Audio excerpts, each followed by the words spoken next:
Ladies and gentlemen, welcome back to the 643 Conspiracy Podcast. I'm your boy Hank, holding it down. We got send our best wishes to Drew, my co-host. He's got a sick child again. Had to take her to the hospital yesterday, so he's unable to be with us. Thoughts and prayers to you, brother. You know we love you. But at this point, I guess we could call you a temporary co-host, temporary permanent co-host. We've got my boy Chef Kyle in the house. What's going on, brother? Oh, not a whole lot, man. Happy to be here. Happy Sunday. Yes, We are sir. Yes, gathering. We are sir. gathering on the Lord's day of rest. So, beautiful thing.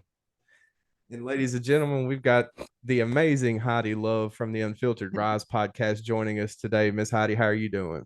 Good. How y'all doing today? You guys doing good? Everybody's happy? Well, except you Yes, sound like you ma'am. got a cold, Kyle. You got a cold. I'm a little stuffed up. Yep. Uh-oh. Is that why you're drinking the magic potion? That's why Did you I'm get it? drinking the magic. Did you get it from Joseph Smith? Ooh, I sure hope not.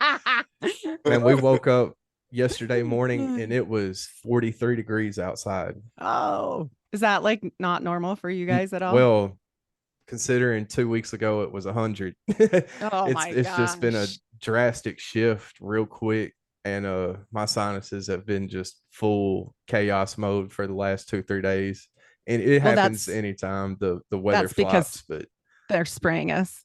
yeah. And I smoke a pack of cigarettes a day, so that Oh, definitely well, doesn't that help too. anything. Okay. All right. I mean, I acknowledge I do it to myself, but Ah, no, but they're saying, okay, so I jumped on this morning and people are talking about the moon phases not being quite right this month. Did you see that?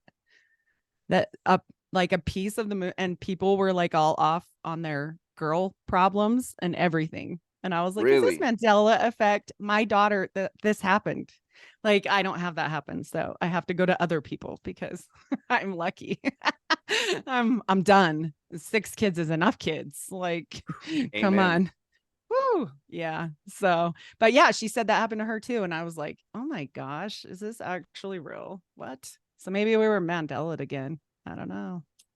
I don't pay It's weird. attention to like what the forecast for the moon phases are, but I look at it every night when I take my dogs out, and maybe I just don't know how this whole whole existence thing works. But the None of moon, us the do. moon makes no sense. Like from a night, because you can track the progression of the sun day from day. It's gonna be a little bit further, a little bit further, a little bit further. But the moon does not play by the same rules, because one night it'll be here and it'll be really big, and then the next night it's going to be like 40 degrees away and really far away, but then the next night it just doesn't play by any, it don't play fair. Is well, like I don't understand, but there's well, and it definitely some sucks. crazy stuff going on with the moon. It sucks energy. Like if you measure like different degrees of how it actually sucks energy. It doesn't give, it's like opposite. As above, so below. The sun gives energy, the moon takes it. So I always think it's kind of weird because there is, and we're gonna get into Mormonism, but there is a little weird thing that happened with Joseph Smith. Later, they were talking about how there were Quakers on the moon, like people Quakers. And And I'm I'm just like, picturing the dude from the huh. oatmeal up there. Yeah, that's Yeah, yeah. And his wife or something. I would assume 7 wives or something like that. I'm like, okay, 7 Quakerettes and a dude.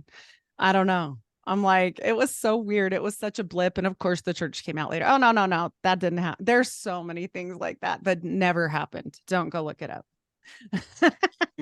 Yeah, Trust didn't me. happen. Right. Yeah, that and getting our own planet and all those things. If you go look it up now, they're like, who would say that? That's stupid. I'm like, well, you guys said that because I'm old and I remember. So I'm like, I remember learning this when I was a kid. But yeah, they try to play it off. Like they do the whole superstar thing, like, don't talk about it. Just deny and walk away. So I'm pretty sure you said it because I've heard you on several shows. Are Mhm. you from Utah? I am. I live in Utah. Okay. Yes. So I'm I'm in the for the mecca last couple of of. years, Arkansas and BYU have had a football series going on. Oh. And one thing my boss has always asked me is how many Black Mormons have I ever met? you And you know I'm why, right? and I'm like, well, boss, very few. And if by very few you mean zero, then there would, and I because I've known there's Mormon church about 30 minutes away from here. My mom was really good friends with a Mormon couple, and they were great folks. And I've met several of the Mormon, I guess you call them preachers, the guys that the door knockers. Oh, the They missionaries. yeah. The But missionaries. one thing I've always wondered is, do you know if BYU as a college makes exemptions for their athletes that come to play sports there? Like, or do the athletes that come to BYU have to practice the Mormon faith while they're there? That is a good question. I know Because I for want to say the their head coach is Hawaiian yeah, of but or he's not a white man, he's not Mormons, a black guy. And so I'm just Mormons, wondering yeah, if they make an exception. they have a big following with Hawaiians and Samoans, any island Pacific people. They really have reached out to and done a lot of Really? charity. Yeah, they are, and the reason why you don't see very many Black people because they're smart. Let me explain. Because they weren't allowed into our church until I believe it was 1958 when they changed that. Don't quote me on the exact date, but it was right after all the segregation was ending that they were even allowed to hold the priesthood, because this is the story that I was told as a child versus the story that they come out with now. And I'll give this disclaimer. Like you said, there are very many Mormon people that are wonderful people. Just like there's some government officials that are like maybe your local mayor that's a nice guy, or a sheriff that's a nice guy. Does that mean I trust the government? No. Should you trust a big church that's one of the wealthiest in all of the world? Probably not. So when it gets to the top level, that it's a lot different. But these other people that are just the kids knocking on your door, they're 19 to 21. They go home after they're 21 and they're kids. They're just out there doing what they think the Lord has called them to do. And they probably don't know any of the stuff that we're going to talk about, because even me, as a Mormon for 34 years, brought up in it, everything, I didn't know most of this stuff until I got out. You have to really research.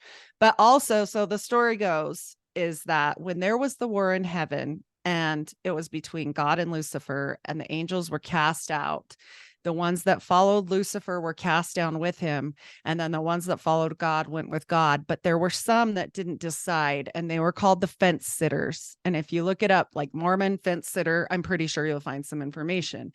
So the fence sitters were cursed because they didn't pick a side, and they turned them shades of brown and black because of their curse.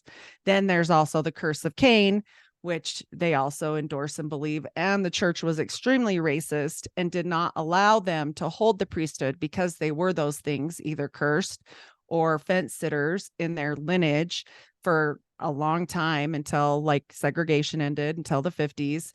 And so they also pushed not marrying interracially, which really, that wasn't a reason why I left, but it always bothered me because my mom married a half Latin, half Native. My brother married a Black gal that was from Chicago back east. So our family, and my sister married actually a Hawaiian. He's half Hawaiian, half Chinese, and they're not together anymore, but they had all their kids together. And he was a coach. And I'll tell you, it happens a lot with the Polynesian community. They focus highly on the Polynesian community because they're so family oriented.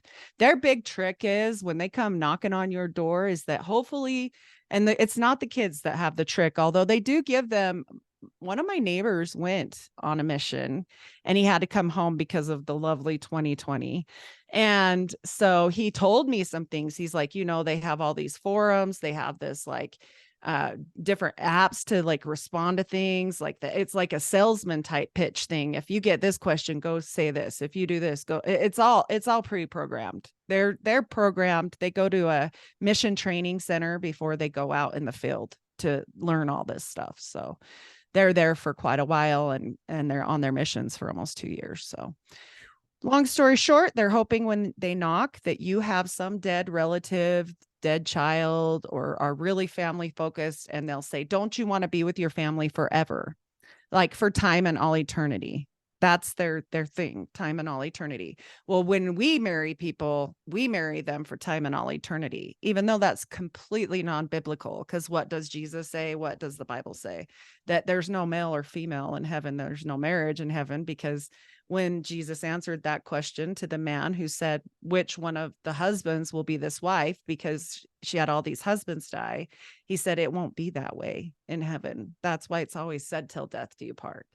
So I don't think we'll even have like a sex when we're gone and we don't have a body. So, I mean, the Mormons kind of use that and prey upon people that really like are family oriented. So that's why they have a huge thing in the Hawaiians, Polynesians, all that. They're very family oriented. So I think that's why they sneak into that. But Black people, they're not so easy to, they're more sus. They're like, what?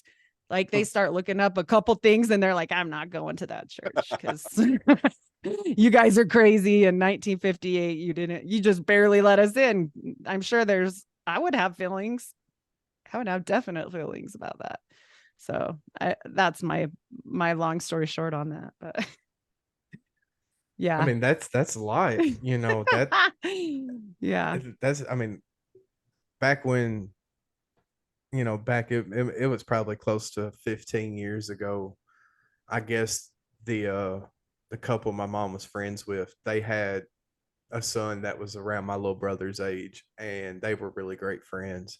And I guess they were doing something at the church building, and I can't remember what it was, but like the whole congregation was gathering, and Laura and her husband brought me and my brothers, and you would never think that by walking in their church building and looking at, you know, these photos that you sent me, that there would be any kind of connection.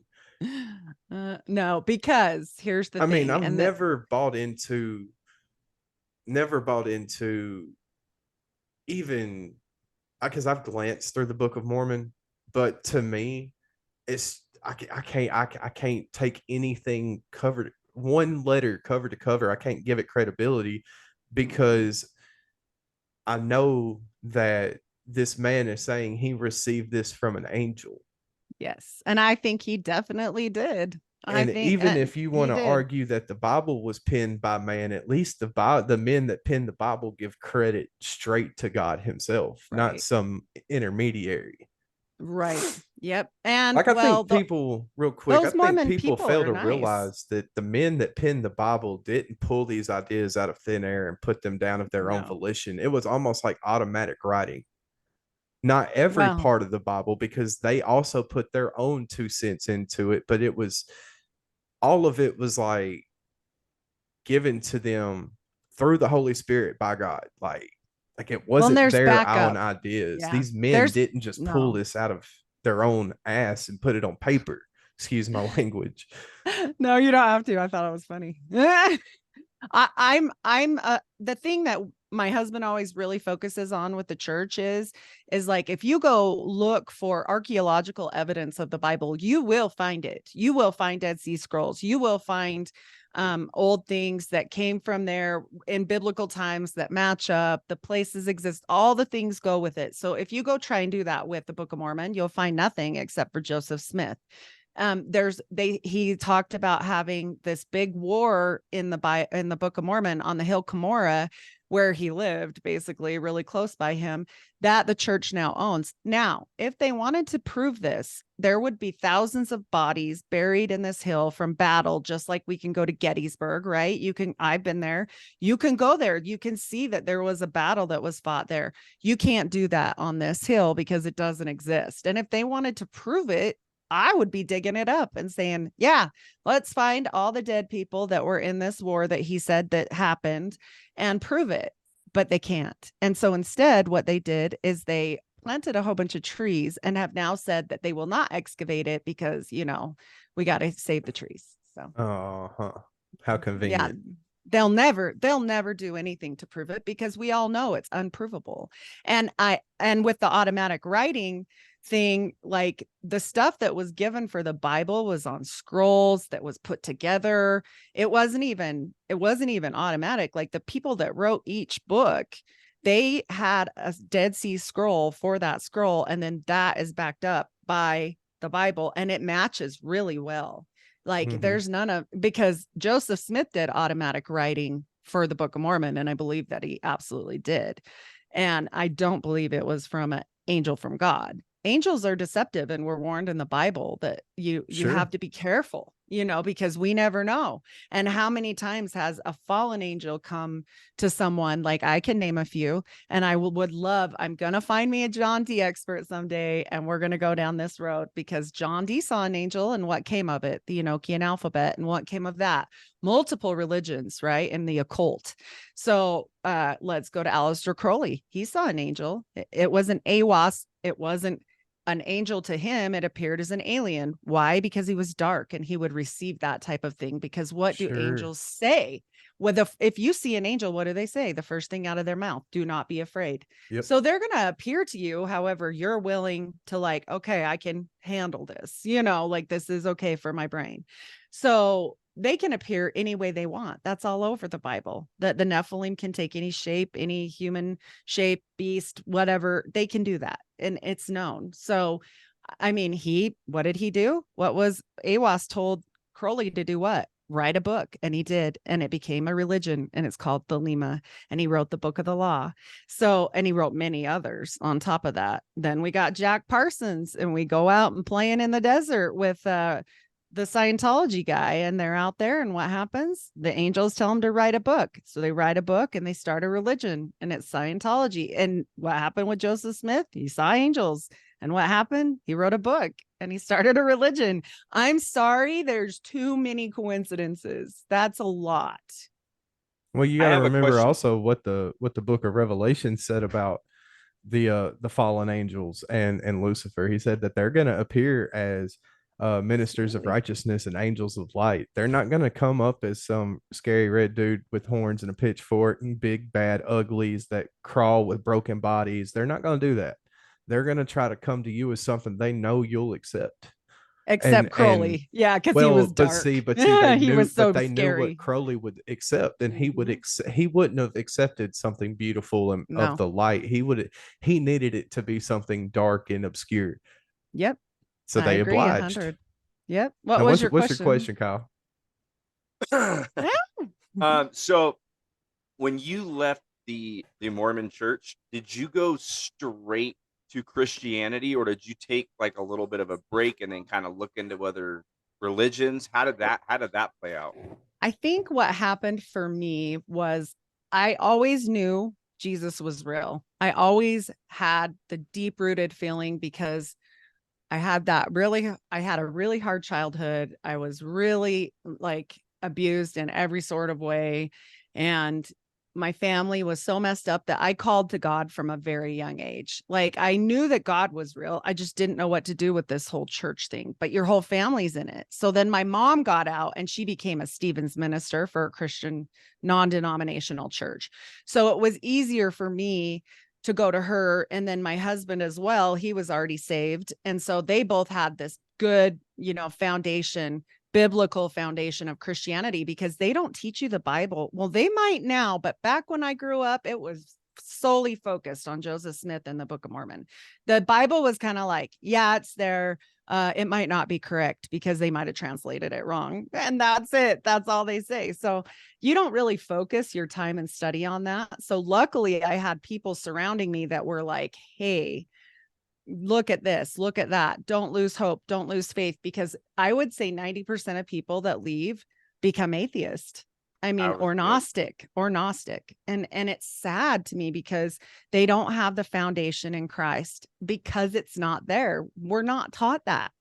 The only reason I had it is because I had a crap life, and I ended up a ward of the courts by the time I was 12. So I was constantly calling on God, like, please help me. So when you go through struggle, you grow. And back then God to me was just God, and I didn't know a difference, between Mormon God and God. But Mormon God is not, they don't even believe in the Trinity. They believe that the Holy Ghost and Jesus Christ and God are three separate people, and that they're completely separate entities and have nothing to do. And they actually believe that God had sex with Mary, like literal, not like a divine, none of that. They believe that it was like a sexual thing and that he was part man, just like any other man. That's what they think. So Interesting.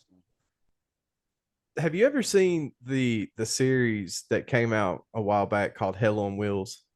Not Hell on Wheels. Oh, that's a different one. I thought you were going to say Under the Banner of Heaven. No, I've never No. seen that one, but Hell on That's a Wheels is good probably one. one of my favorite series of all time. It's a story of it right after the Civil War. It's a story surrounding the building of the Transcontinental Railroad. And there's a section of the show where they're ending up going through Utah and they're having to deal with the Mormons a lot. And Mhm. Brigham Young is alive at this time.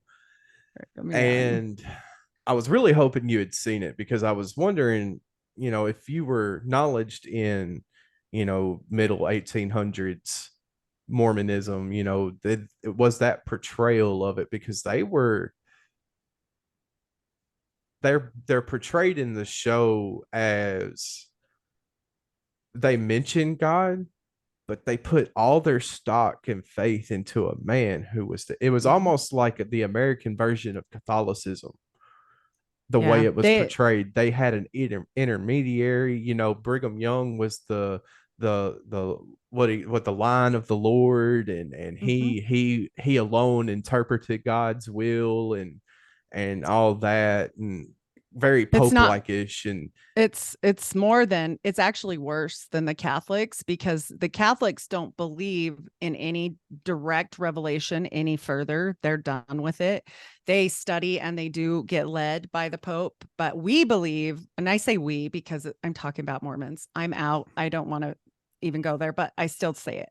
So anyways, Mormons believe that whoever is the president of the church at that time, so then it was Brigham, but before that it was Joseph, and like right now we have one right now.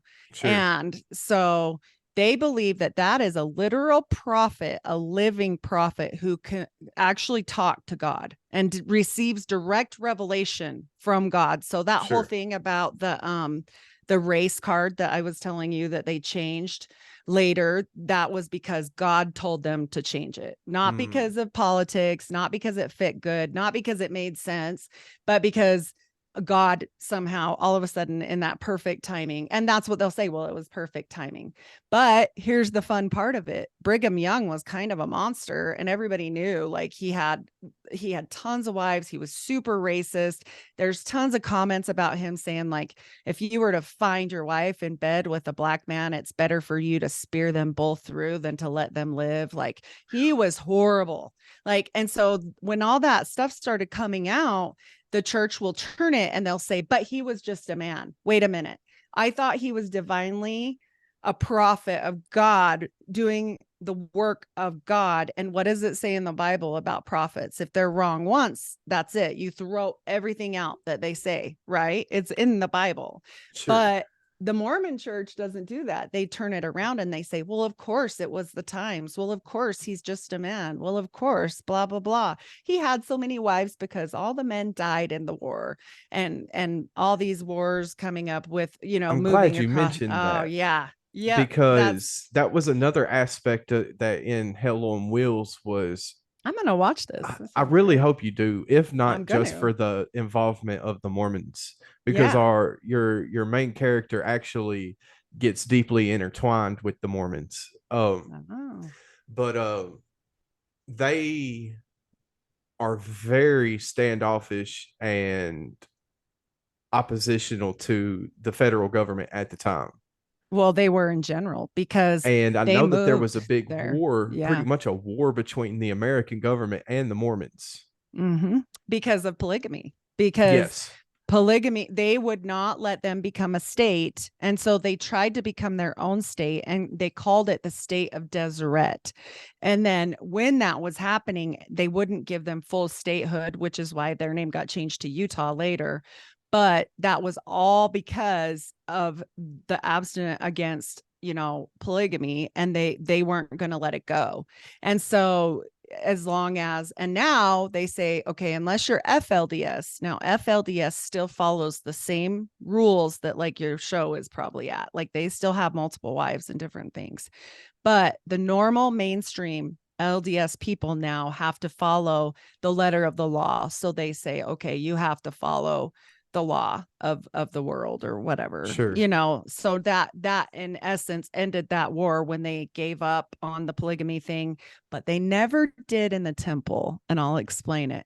But they did on paper, but they didn't in the temple, because to this date, like when I went to the temple, I married in the temple to my first husband, who left me, was on meth, had a girlfriend, like didn't take care of my kids, I couldn't even find him for 2 years to divorce him. Like this was a disaster. Okay. And so they still said to me, you cannot have a temple divorce until you have another husband lined up to take his place.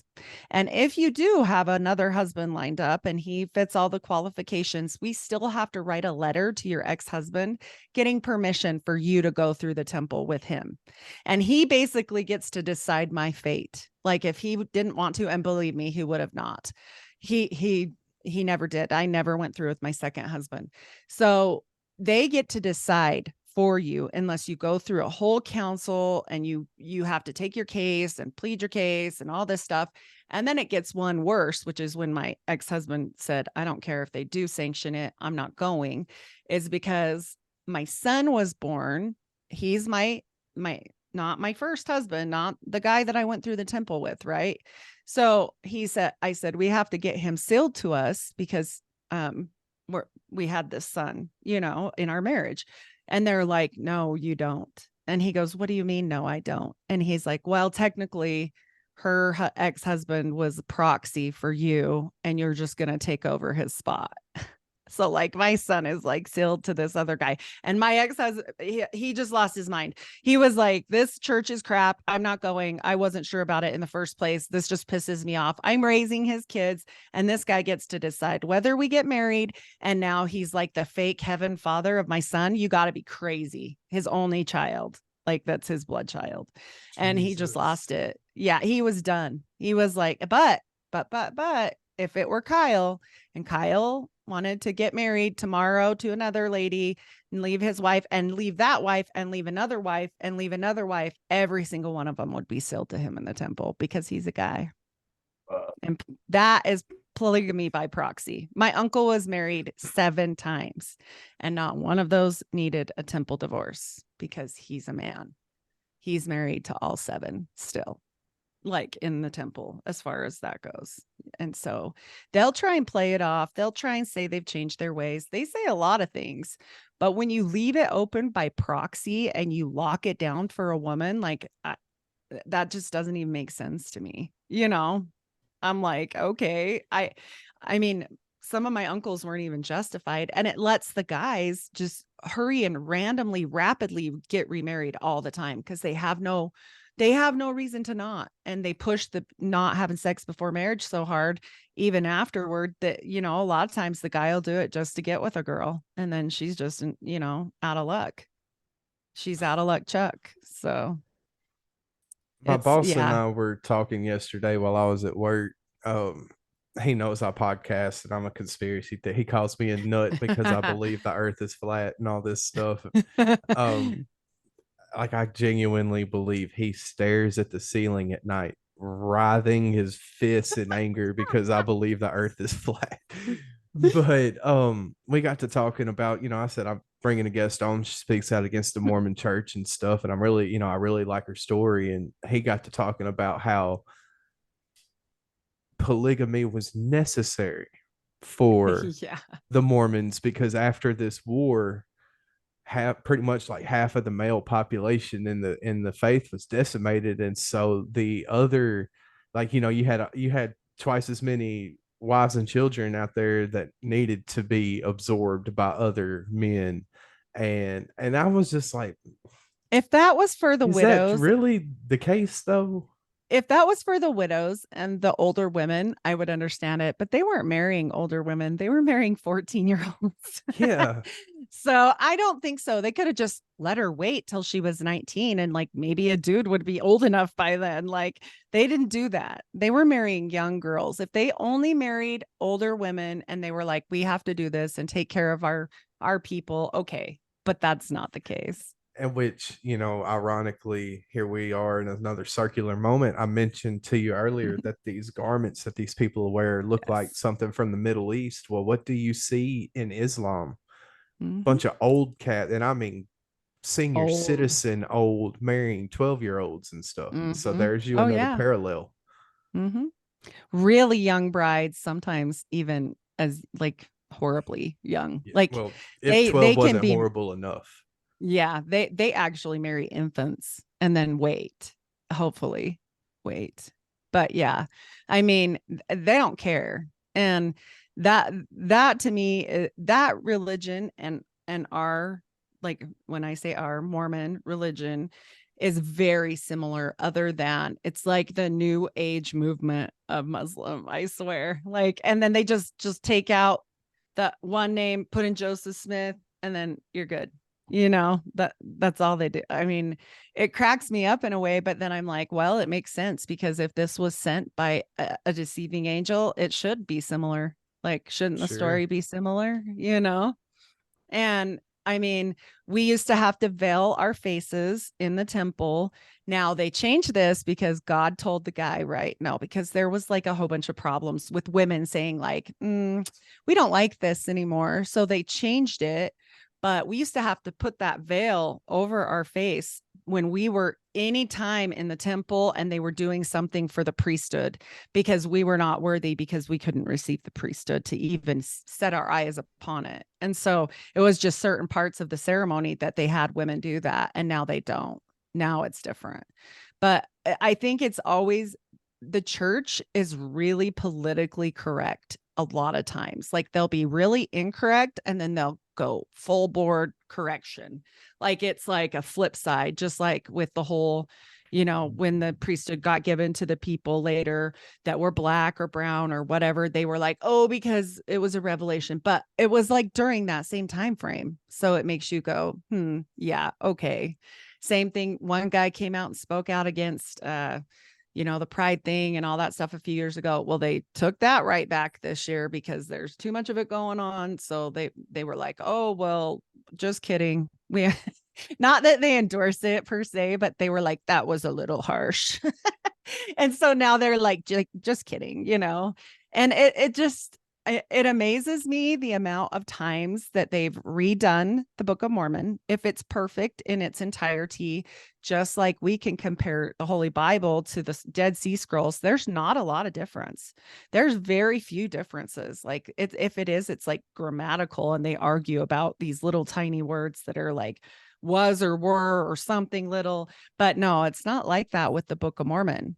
They actually have had their copies redone so many times that one of the guys that I followed after I got out, look, Kyle was asking about, I went on and looked at these other people that were LDS that left, and one of them's named Bishop Earl. A bishop to us is like a priest for Catholics, and he used to be a bishop, and they gave him an assignment because I think he knew some Hebrew, or maybe so, I'm not sure exactly what he knew, but they gave him an assignment to take one of the original copies of the Book of Mormon and do something with it. Was some kind of translation thing. And after that, he left. He was like, yeah, none of this is like anything to do with anything we do now. So he's like, okay, like it was just weird. And so you see these things and it goes so high up, and they basically represent the Godhead. So when you're in the church, there's the prophet, the president, the prophet. They've kind of changed it. See how they do that? The Mm-hmm. prophet sounds too ooh. So what do they do? He's the president now. Now I hear it all the time. He's the president. And I'm like, they do these little sneaky things.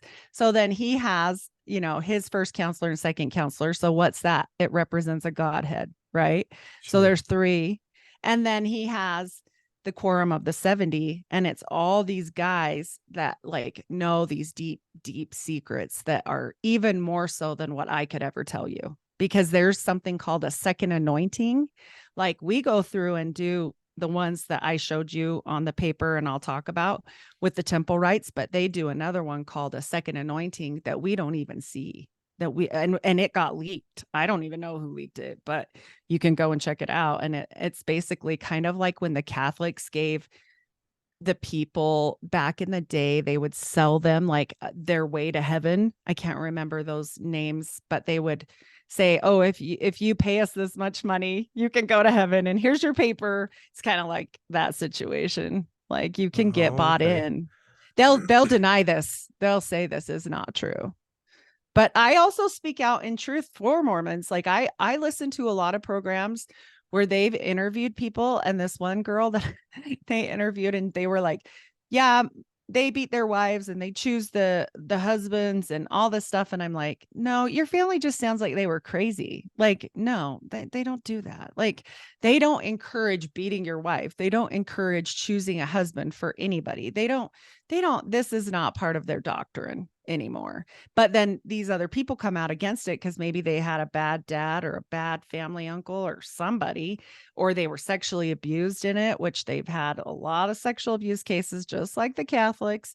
But like, that's all men. That's not in this. It's not in the church. It's not like it has happened. And I do believe some of the stuff and a lot of the stuff we do in the temple, it calls out, it puts out energy, negative, bad energy. And I wouldn't doubt at the top level, there's some weird SRA type stuff, but I can't prove or show you anything that says that. I'm just, that's how it is, you know?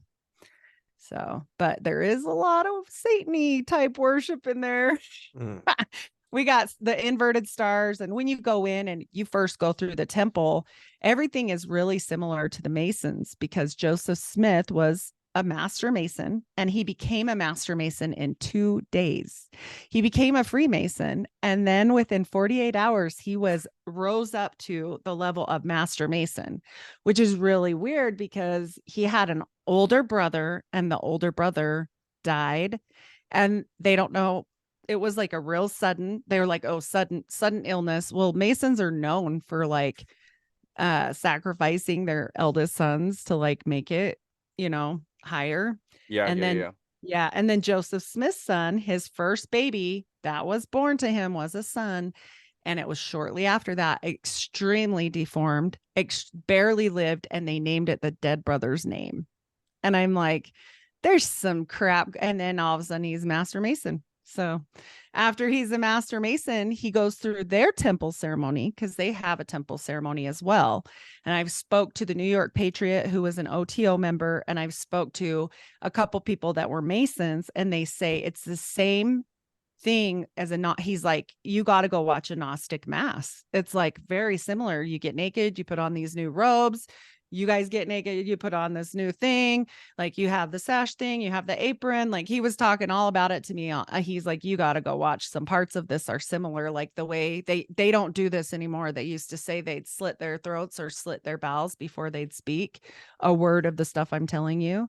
Yep. And they don't do it anymore because people got uncomfortable. So in the 1980s, they were like, hey, God told us we're not going to do that anymore. But it's a Gnostic mass. That's the same thing. Why are we doing similar stuff as an OTO ritual at any point, even if they did stop? Like why is it so close to Masonry? And when you go and look at the church site now, because everything blew up after the internet came about. When the internet came about, they had to start backtracking like nobody's business. And at first they tried to keep people from going on. They were like, we have our own website. You can talk to your own people. You can talk to your bishop. Doubt your doubts. Don't doubt your faith. That was what that was like their slogan. It was like a slogan all over the place. And so for a while there, that worked, but people were just too curious. They would hear these crazy things. And so they had to go backtrack. And now there's a video out that says, yeah, why is Mormons like Masonry? Oh, because blah, blah, blah. And now they admit that he's a Mason, but that was never a thing when I was young. And they also denied that he was a polygamist when I was young. They denied all of that. They're like, oh no, that's the Brigham Young did that later because of the war. Well, what about Joseph Smith? He already had a whole bunch of wives. He had over 30. So what about that? That was before they made it to, the whole big deal with the federal government. That was under Brigham. So what about that? And if they were already fighting about polygamy, then how was this so-called war the cause? It can't be. It happened after the fact. They already were pissed. Yeah. So it doesn't, their timeline never adds up, but they don't care.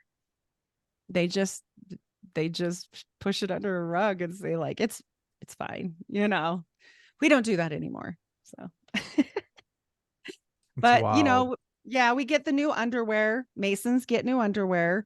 I wore those underwear. They are a t-shirt and like boxer briefs for women as well. It's like without the flaps, but they look like they go to the knee and they're long. They come to like here, a cap sleeve.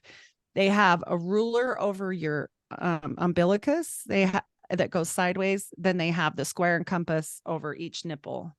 And then the ruler on I believe it's the right knee. So yeah, all these signs and symbols. And I wore them for a long time and had no idea. I had no idea.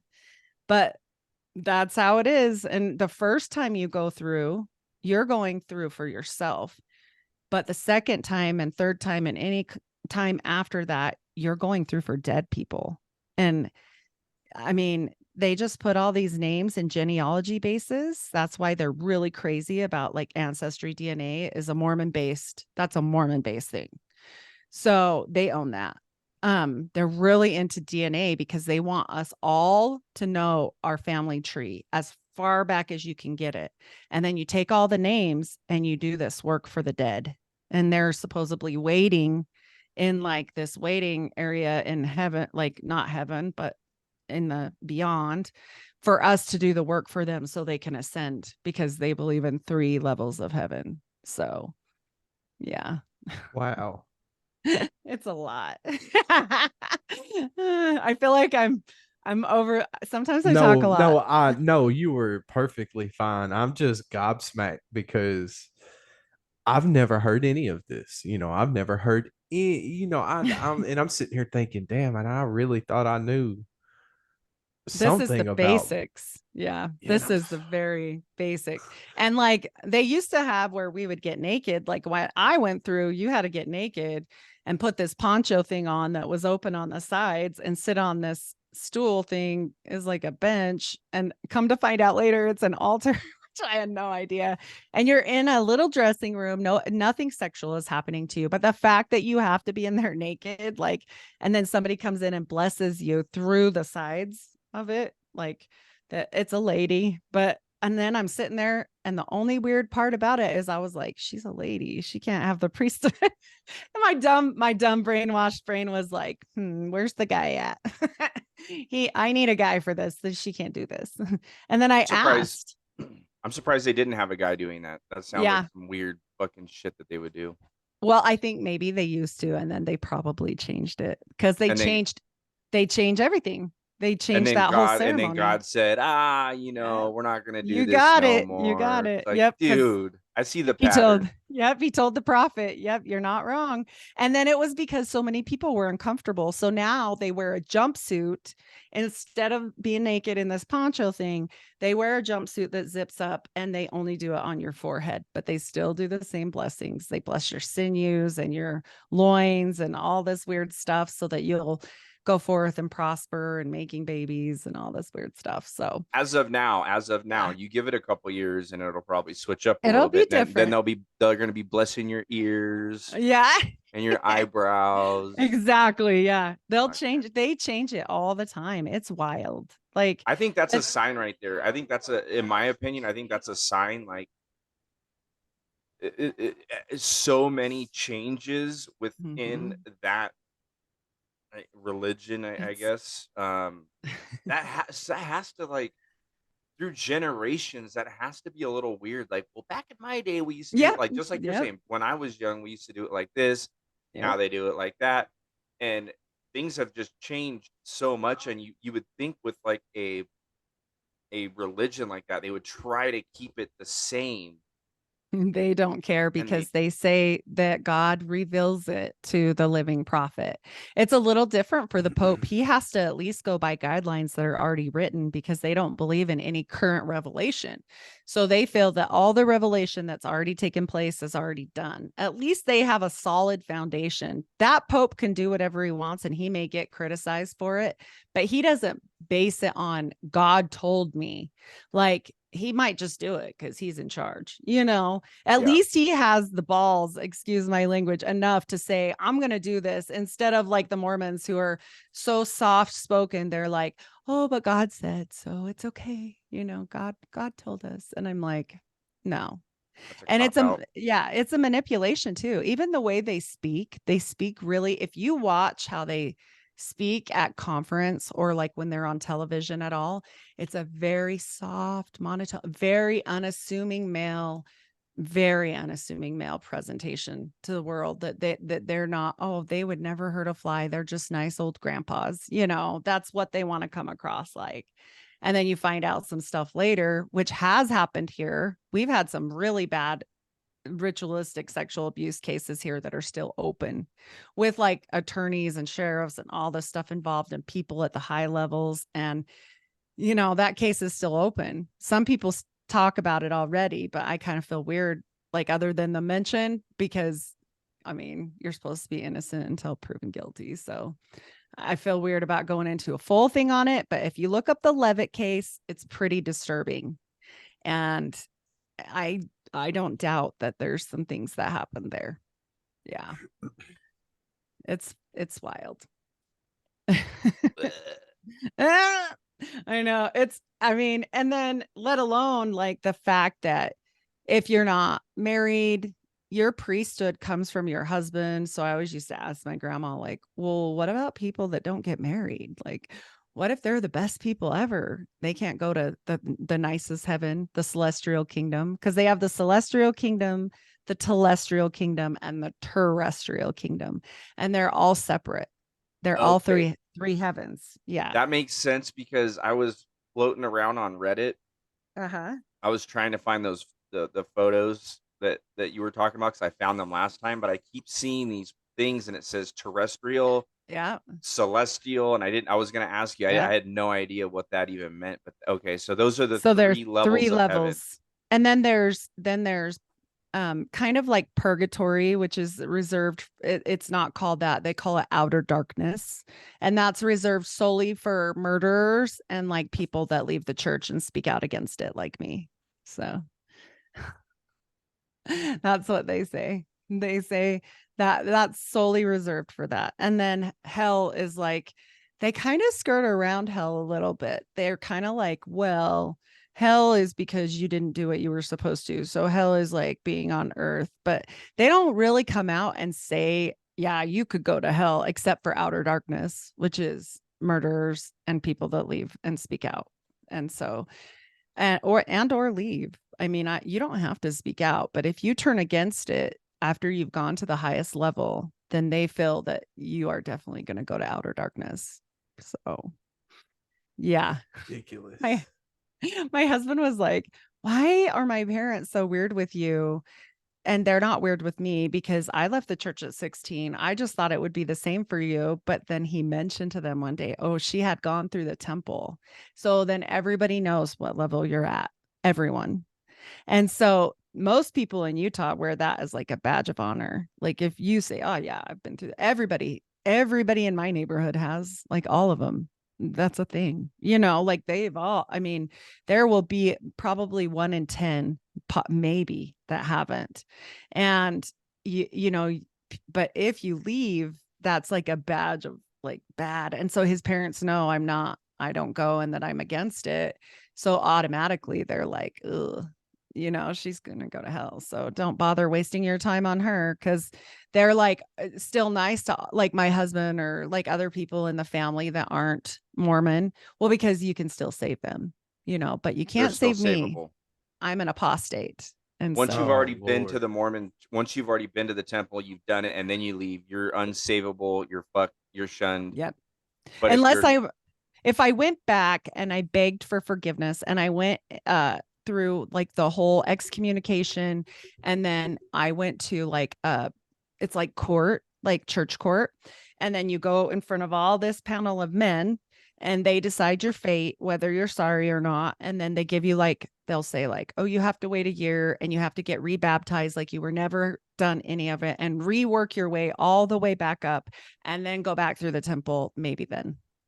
I'm never doing that, by the way. Not because it's hard, just because it's yucky. Like I never felt worse than I felt in that room, because before you go to the temple, the church is really great. It keeps you busy and it's a little overwhelming on busyness, especially as a mom, but like they treat you well. They'll help you if you don't have food. They have all these great get-togethers. It's very community based. It's there. If you have surgery, people will bring you casseroles, if whatever, all that, all of it. And so my allergies are bad too today. Kyle's having a struggle. I just took an allergy pill too. And I don't know if it's helping or making it worse, but my cat's over here, so I got cat. Anyhow, it's the worst. They're bad right now. But yeah, so if you have that kind of community and they surround you and they treat you good, and especially they do to the youth, I mean, they really cater to the kids, which doesn't surprise me, Drew, that you had a really good relationship with the neighbor and stuff. Like they do basketball, they do dances, they do, all this fun stuff. They do activities for kids, and you can go meet a nice Mormon girl, whatever. Like they do combined things, whatever. But like later when you go through and you know what's really up, you can't take that back. Like then and you're sitting in church like for a month afterward, like what the hell happened to me in there? It's bad. It's not fun. Yeah. I mean, I never joined. I was close. I was tempted there for a while. There was like a 2-3 year stretch where I was tempted to go join the local Mason temple. I had a guy that I was really good friends with. He was an older cat, and he was telling me, like, he told me, like, the very first time he mentioned any of it, he was like, technically, if anybody finds out that I'm telling you this, I'm supposed to be like staked on a pole, and my guts are supposed to be ripped out of me, and supposed to be like cast in the ocean or something like that. And I was just like, well, all right then. But he was telling me about how if I did this, because I wasn't going to go into there blind. No. I've always had reserves about it because of the ritualistic aspect of it. Like he told me that I was going to basically have to go strip down in front of a whole temple full of strangers and do some stuff. And I was just like, I don't think that I want it that much, You're like, no. It might be cold that day. Yeah, it's always cold. No, no, but like I was listening to the New York Patriot about that, and one guy was like, I would take a blue chew. Or maybe it was somebody. I guess it wasn't even that. It's just, why do I got to get naked? Like why? Why do I have to get naked in front of a group? Because it's all guys. Yep. That's it's scary. I mean, the stuff that is ritualistic is that way for a reason. And I really believe, like, okay, with Joseph Smith and his upbringing, they served the house of Abrac. And that means they served Abraxas, which is a demon. Yeah. And I didn't learn this until I was way old. Like, I still don't think this is really out there much, but his mom had a direct quote that I sent to you, and it said, we have served the house of Abrac. Just because we've done other like things like treasure digging, whatever, doesn't mean we forget our service. And she was Scottish, so it makes sense, because she was a healer as well. So I'm sure she had a background in the Magus, in these kind of different things. So my whole point is like that whole religion later after your first time, you then go back for who? The dead. Well, Abraxas is a necromancer. So it makes complete sense to my brain now. But like back then, I was like, just, oh, this is what we do. And that's how we do it. You know, it makes sense to you because people are like, it didn't make sense to me. And I was always a questioner. And my grandma was just like, it's fine. You'll get used to it. And I'm like, I know, but that shouldn't be how it feels. Like, it's kind of your end, unless you become really high up in the church, it's kind of the highest you can go, you know? And so it's supposed to be your best day ever. And it was not my best day ever. It was sucky, you know? I'm just like, You're I sorry, don't. you're referring to the temple, the day that Yes. okay, yeah, that's supposed Yep. to be like the highlight of your life. The pinnacle, because you get married for time. First thing you do is you get married for time and all eternity.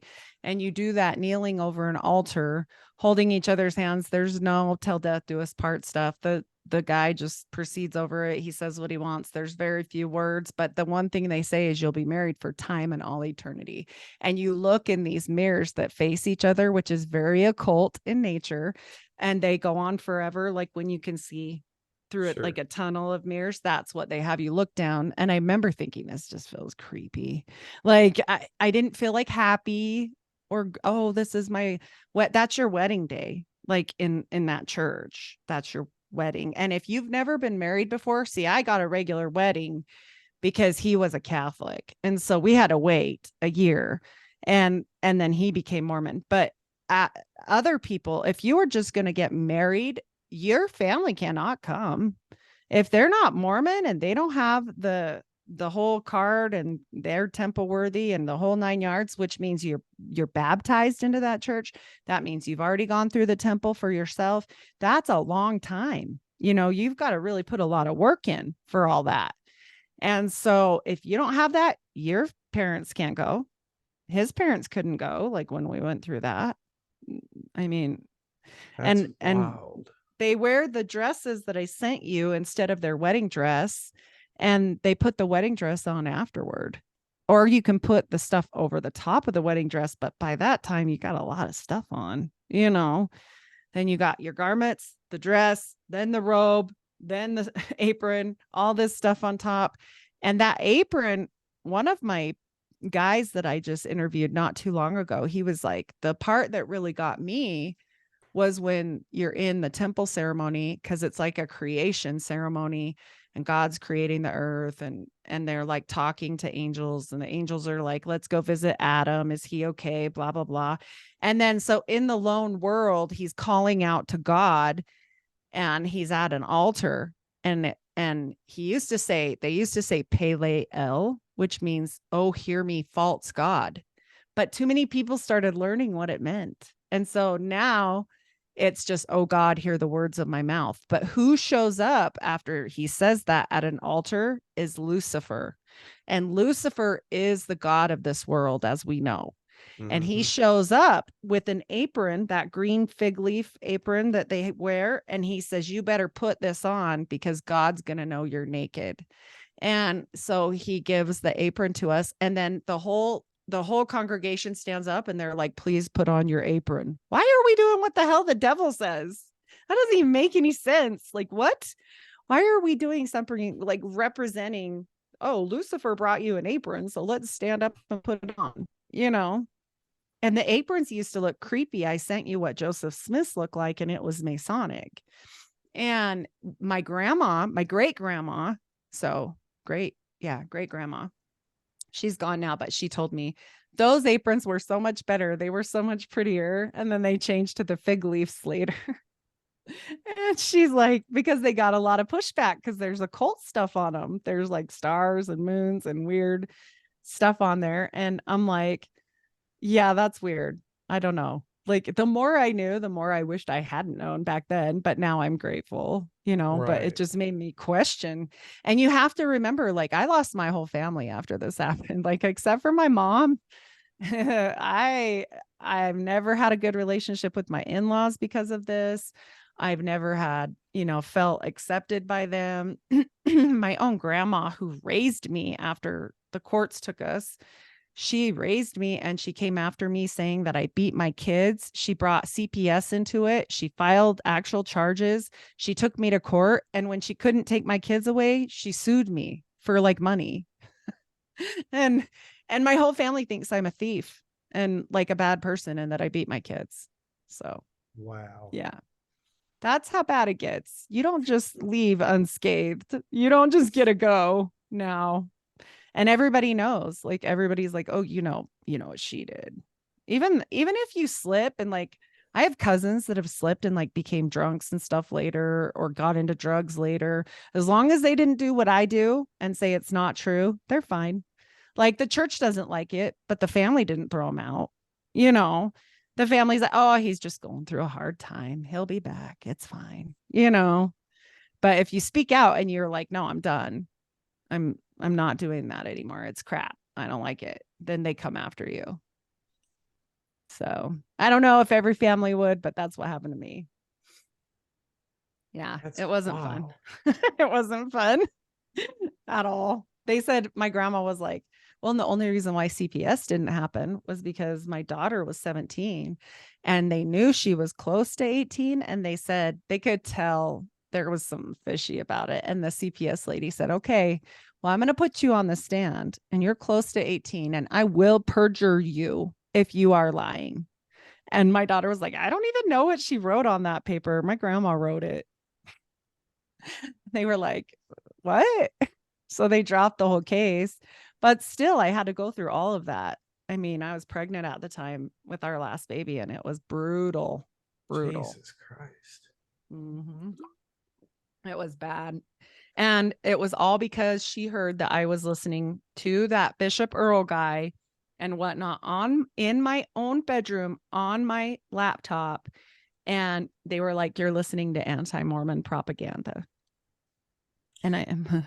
So is it safe to say that there's really no separation of church and state in Utah? There's none. No, there's not. It's so controlled. And when the thing from 2020 that will never go away happened, the church came out and told everyone, all of their people, that they should all go and get their kids done and get themselves done for the cure to be safe. And they pushed it on their whole everybody.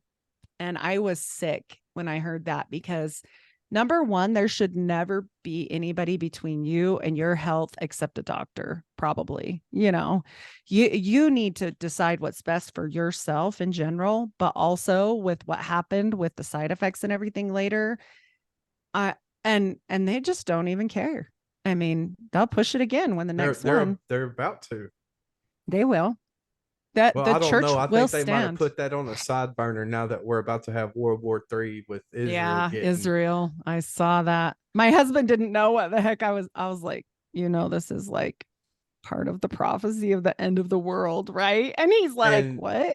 We just gave Iran $6 billion and Iran gave Hamas all these weapons that we left in Afghanistan. Yep. It's just crazy. It's going to be bad. It's going to. And we don't even need to be worried about Israel. Mm-mm. They are not our friends. But they always have been tied to America, and America always stands with Israel. Because they've always controlled us. Yeah. And because the Jesuits, they're all Jesuits. But yeah, I think that there's a lot more going on than meets the eye there. But I know this for a fact. I know that everybody should be noticing the signs of the times. And if you're not saved and you don't believe in the Bible and Jesus, you better get that way real fast. Like, you don't have to do anything I say, but I'm here to tell you right now, like the earthquake that happened in Afghanistan, the wars that are breaking out, everything that's going on. Like, if you really aren't familiar with the signs and times of Noah, like maybe you should get that way because we're about there, in the days of Noah will be just like that. And it's gotten nothing but worse, I don't know. I mean, it definitely doesn't seem to be getting any better. Oh, no, I don't think it will. And even with the next election, people have their faith. And I'm like, are you guys ridiculous? Like, they're going to put whoever the hell they want. It doesn't matter what we vote. It's selected, not elected, and that's just the truth. So Like they're gonna do what they want. why have you chosen to remain in Utah?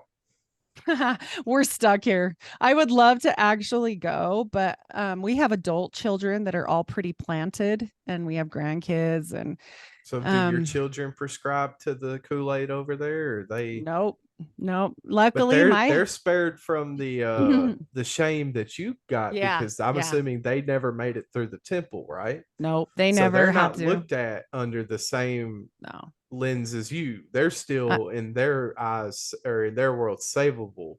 Yes. And they treat them very different. Like if you Oh, want I to can go with some of imagine. the family, like treats them normal, even though I would say I mean, I can be crass at times. I'm really a loudmouth. Like I just say what I think, but like not loudmouth as in just obnoxiously loud for no reason. But if I have a feeling on something, I'm just gonna say it, you know? And I don't sugarcoat anything because a sugar-coated dog turd is still dog turd. So I just skip that because I'm not about that, you know. But my daughter's almost worse than me in that respect, and they just love her. They think she's great. Like same with my husband. There's no shame on him. It's mostly me, and he feels bad about it. I mean, don't misunderstand. He feels sad that it's like it is. They don't do anything outwardly per se anymore because I have no contact with my family and other than the ones that are out. I only have my mom who's here, another reason. And then my brother died and so did my dad. So I don't really have anybody else. All the extended family has pretty much written me off and they think I'm a Sheesh. thief and a bad person, and his family never really got close with me, and it was awkward, you know, from the get-go because they knew all that. So they're not mean to me. They just I think they have a certain opinion, and I mean that I can't change that. You know, if they see my podcast, which I always last time she asked, she was like, his mom's really, really, really religious. And she's like, oh, so what's the name of your podcast? And I'm like, oh, they swear a lot on there. The people I interview, you wouldn't like it. She's like, yeah, I wouldn't like that. I'm Oh, like, wow. oh, thank goodness. I'm like, oh boy. Because otherwise, I mean, but eventually somebody somewhere is going to see it. I mean, it gets out and I just, whatever, it is what it is. Like, what can you do? I'd rather save the people that are worth saving than try and change people's minds. Same thing with the other situation that we went through in 2020. Like, we pushed it so hard trying to help them. I'm like a nurse. I'm reading JAMA studies. I'm talking to you. I'm telling you what I'm learning. Like I'm telling you the things I'm hearing. I'm telling you all this stuff and you're still not listening to me. And it was like battling. And finally I just said to my husband, let them do what they're going to do because it's you're preaching to somebody that's not going to change their mind. And same thing for the church. They're not going to be the ones that change their mind, but maybe I can help somebody else, you know. Sure.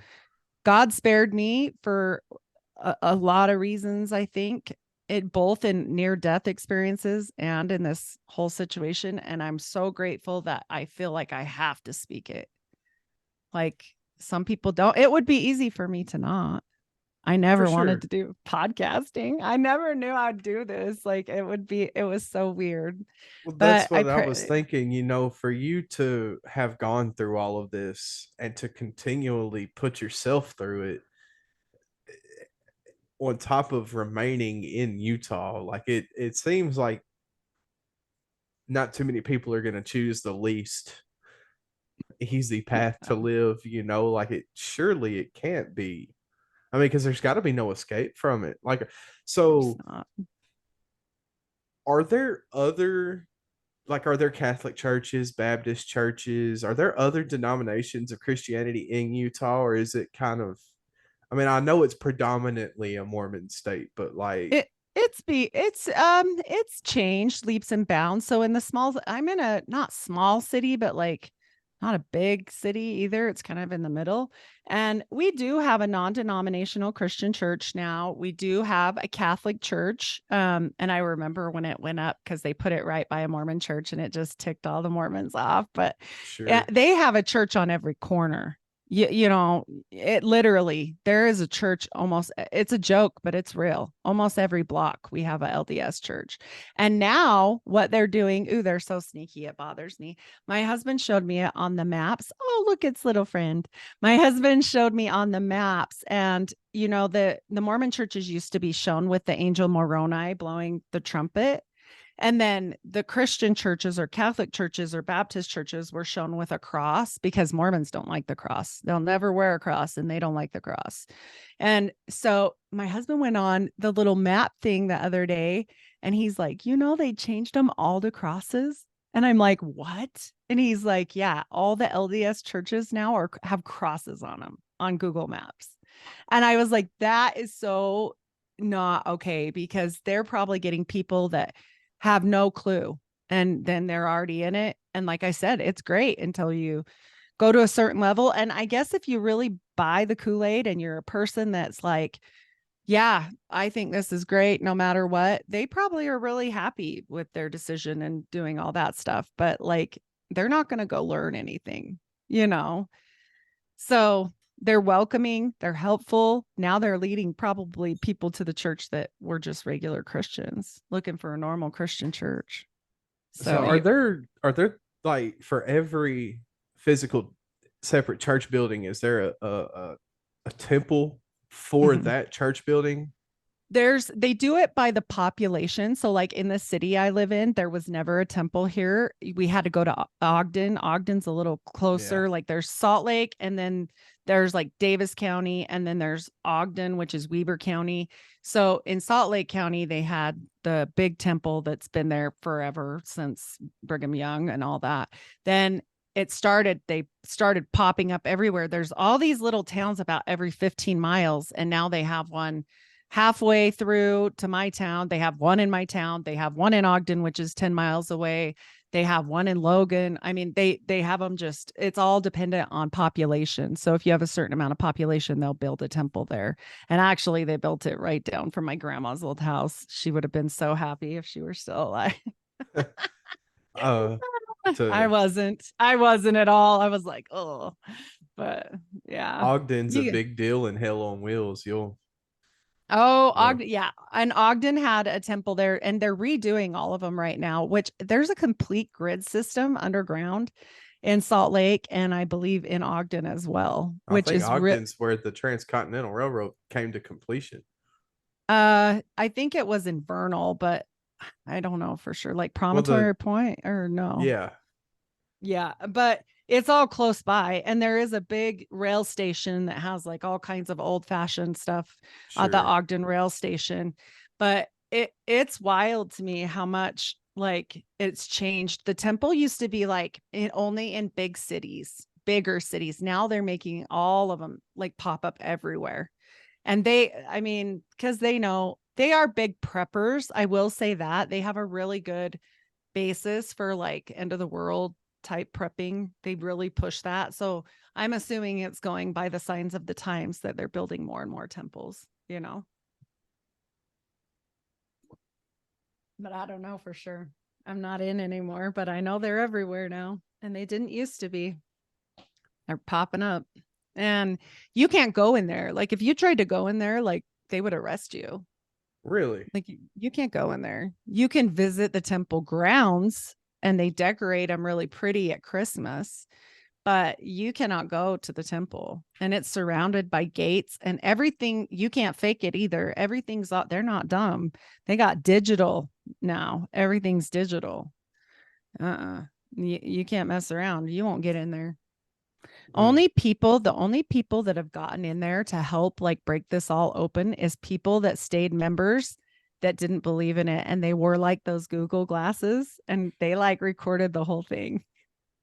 That's where some of Wow. those pictures came from that I sent you is from people that went undercover.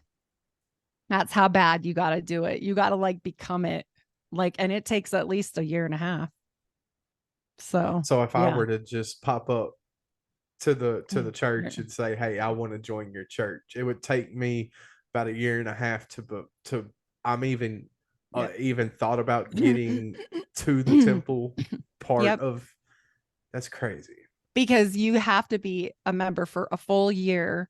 And then, so whatever date you got baptized, then after that year, they have to go through and make sure you're doing everything you're supposed to.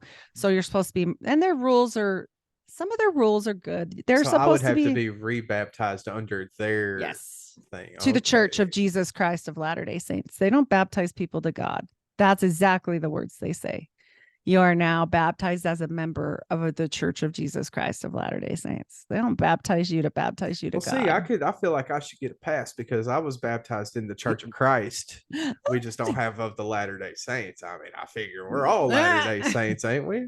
They don't think that they're that no, and it's all like recorded, like it's all digitalized, and they know everything. Like, and to get your name off of the records, like if you don't want to do this anymore and you want to be done, you can't just call up and be like, I want my name taken off. No, you got to go through, you got to sign like an affidavit, you got to go through a whole big thing, and they still count all those people as people in the church, like people like me, that I'm not going to take the time, because I figure eventually they're going to catch wind of my podcast and they'll excommunicate me, and then it won't take so long. That's what I'm waiting. let it be their problem. Yeah, Yeah, I'm they'll like, expedite the process for you. yeah, because then otherwise they're going to fight me on it. So I'm like, I'm not going to fight them on What it. do you mean they're gonna fight you? That they try to make you go to a bishop's appointment, and they make you like come in and talk with Oh, them. they And want to I'm not, reprogram I'm you. not doing that. Yeah, I'm not doing it. So I'm like, you know what? You guys can just find out on your own and kick me out, because that sounds a whole lot easier. That's Like, so insane. yeah. So as of right now, they just think that like you just like dipped out. She's AWOL. Yeah. Yeah. I'm There you AWOL. go. But they know, and they send the missionaries sometimes, and I tell them straight to their face. So I'm shocked I haven't been like kicked out yet, because when the missionaries show up, I'm like, I'm an apostate. I don't believe in it. And And is I that don't like, mean, would that an be like apostate telling? means like I'm against you. Yeah, I but like, don't. would that be like telling Ronald Weasley, "Hey, I'm a Death Eater"? Like that Sort of. level of like, are they just like filled with dread, or is it Yeah. like their immediate need to just save you on the spot? Probably some saving, because they're actually out in the mission field to save people. But I've told them before, I'm like, don't come at me with your stuff. I'm like, you're nice and I'll let you use my bathroom, but don't come at me with your crap. Like, I know everything. And my husband sometimes will mess with them because he's naughty. He'll be like, they'll be like, can we share a word with you today? And he's like, can I share a word from the Bible with you today? And they're like, yeah. And so he'll like give them the Bible verse, and they're like, I've never heard that one before. And I was laughing because I was like one of the main ones. I can't remember. And I was like, what? And he's like, yeah, they never heard it before. And he cracks me up. I won't do it. I don't like playing the game. I'm not rude, but I'm like, I'm an apostate. You can't teach me anything. I know everything that there was to know. I did it all. And I'm saying it's completely evil. And they just look at me like I'm going straight to hell. So So what would your advice be to anybody that might encounter a missionary or two knocking on their door? They don't, they could be from whatever background, but they don't want to talk to them. They don't want to let them in, but they don't want to just be rude. What do you suggest do? do remember that those people are like children. They're either 18 or 19, or they only go till they're 21 or Right. 22 max. So be kind.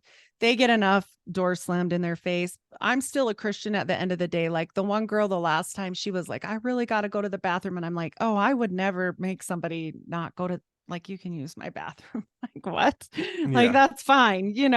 I just don't want to hear your message. And if you need something, or if I can help you with something, great, because maybe I'll be the one Christian they remember didn't do that. Like I'm always hopeful to help people out. Just like we always have to be shepherds too. We're fighting a battle against something that they don't even understand, because they've probably been like I was my whole life, indoctrinated since you were born. Sure. And we can't blame them, you know? So a lot of times I would just say, there's going to be nothing. I don't want to hear like your full message. I think it's great. You think that this is something you're convicted to do. You should really put the time into reading the Bible. I would always encourage people, just because they don't read the Bible, and I don't think they get it enough. And that's why my husband does that. He also is a smart aleck, and he's also a redhead, and they're full of it. But I think that's a good point though that you make, because like if you still treat them like with respect as like a human being, and again, like you're being a good Christian, and maybe even you mention like, I'm a Christian, you're more than welcome to use my bathroom. Can I get you some water? Can I get you, send you on your way with something to eat, whatever the case may be. But later on down the road, if they end up like you and they start realizing like this is not the way to go, they'll probably remember you and be like, that lady was very, very, very kind to me, super nice. And not everybody's just going to throw you out on their tail like a salesman, you know. Yep. And that's my big thing, is the whole reason why I started this podcast, which I didn't start this podcast. I went on a show with Josh Monday, and then I went on 2 more shows with Josh Monday. And after that, he was like, people listen to you a lot. You probably should share your stuff, because that Mormon show got a lot of hits. He's like, I'm talking like 5,000 hits or some crazy number. And I was like, what? And then he was like, you should probably just think about it. And I was like, you gotta be crazy. Like, I didn't even want to go on the show, because I'm a nurse and I'm just I was very normie until 2020. And I didn't really feel like my stuff was like important to share, I guess. Like, sure, I did well, but when you're like a normal person, you're like, no, nobody's going to listen to you. You know what I mean? Yeah. Like, I don't know. And then the more people that I've talked to, they're like, no, this is crazy. Like, no, nobody talks about this. You should talk about it. And so I felt convicted to do it. I prayed a lot about it. I didn't just snap into it real fast and silly. Like, I prayed so much about it, because I'm like, okay, is this going to help people? Because ultimately that's all I care about. Like, is this going to help people or not? And I felt so strong about it that I was like, okay, I guess we're going to do this. Like, I never thought I've never wanted to be. I never thought I'd be. I was like, okay, I guess we're doing this. Well, I can honestly say I've never turned on a show that you were on and have been bored or disappointed with the show, because it's just, I didn't want to bring you on here and then talk to you about the exact same thing that you go and you talk to on Sunday night, or you go and talk to on Red Pill Cartel, or wherever else you show up. I'm really glad that you sent me the pictures that you did ahead of time and actually had something you wanted to, because I didn't know what we were going to talk. I mean, I didn't know what we were going to do. And this has been amazing, because I've never heard anything, the way that you have shown the parallels between Masonic, rituals and Mormon rituals. Like, there for a minute, if you don't have a background history of, the Mormon faith, the lines get blurred. There for a minute, I was like, wait, are we still talking about Mormons, or are we talking about you're like, wait, Masons again? Like, I don't know what to do with my hands over here. Well, and the Mason shakes, like, we didn't even get into that. Those handshakes, Joseph Smith made them into they're actually the signs. And so he changed them. So like the sure sign of the lion's paw, he changed to the sure sign of the nail. So he just tweaked it just a little bit, but it's the same exact sign. And are there different grips with your different levels of what did you call them, level ascension ritual? You have to know these ascension. So to pass, they believe that the veil is guarded by angels and sentinels that know these handshakes, and they are identical to the Mormon handshakes that we get. Sure. And then we have a guy that puts his hand through this little curtain, and you have to do the handshake with him, and then you do it again and again to the other handshake. And then if you don't know those or the name of it, then you can't pass by into fake heaven. So like at the end, the whole thing is like a play to get to heaven, so that you do it over and over and over. So you know those signs and symbols when you die. And then they give you a new name.